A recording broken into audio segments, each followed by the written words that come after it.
My name is Rachel Mazimpaka. I'm 19 years old. I'm from Congo, but I grew up in Kenya.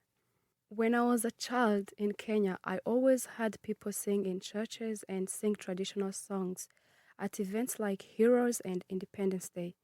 Many times I heard my grandma sing different kinds of songs in our vernacular, at home, cleaning the house, or at church where her voice made fellow Christians say hallelujah. Her voice was natural and she never forced it.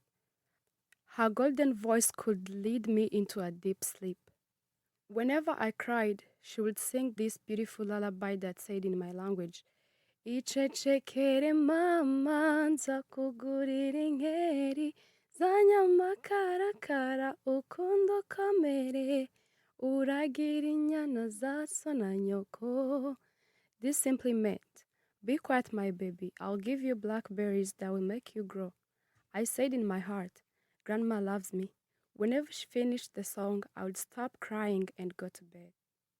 At 11 years old, I started to sing in my free time, and many times asked my friends' family if I could sing for them. It was my passion, and my grandma was my inspiration and a role model.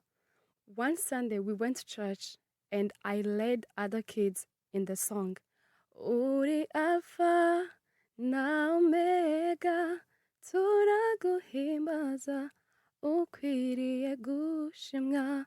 Grandma had me, and she was full of joy. Tears cascaded down her beautiful old cheeks because she had heard me singing. After the service, she hugged me with kisses. Each time I sang in church, I had this feeling that my voice would bless someone. This was one way I felt connected with God. In 2016, I came to the United States, which I take as a blessing. The day before I left, I was at home with friends and family all day. We all cried and hugged each other, saying goodbye. Since my dad didn't come with me, he gave me a piece of advice. He said that I should always love school and not waste any opportunity I get in the US. He also said that I should never lose my culture, which acts as my identity. After some months in Kentucky, I felt so happy, but I wondered how I was going to get used to the new country and cultures. I remember what Dad said, take care of yourself, keep the good things from your homeland. I didn't change my dress, I never changed the way I speak to people. I also continued to speak my home language, since most teenagers tend to forget their language. Above all, I kept singing my homeland songs. I was 16 years old when I enrolled in school, and when the counselor asked which elective I wanted to join, I said choir class because I was curious to know how Americans sing. One morning in class, after we did our voice warm-up and sight readings, the first song Mr. Norid introduced was Jambo, a very popular song written in 1980s with a great message about Kenya's beauty. Jambo was sung to welcome foreigners and tourists in the country. The song went so viral that even white people knew the song. I was so surprised and asked, is the whole class going to sing in Swahili?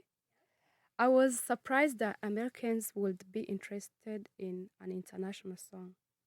We performed Jambo during our concert, and it was special to sing a foreign song in front of an audience. Walking on stage was so good. Everyone was cheering for us.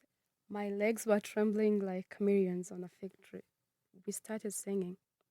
Jambo, Jambo bwana, habari gani?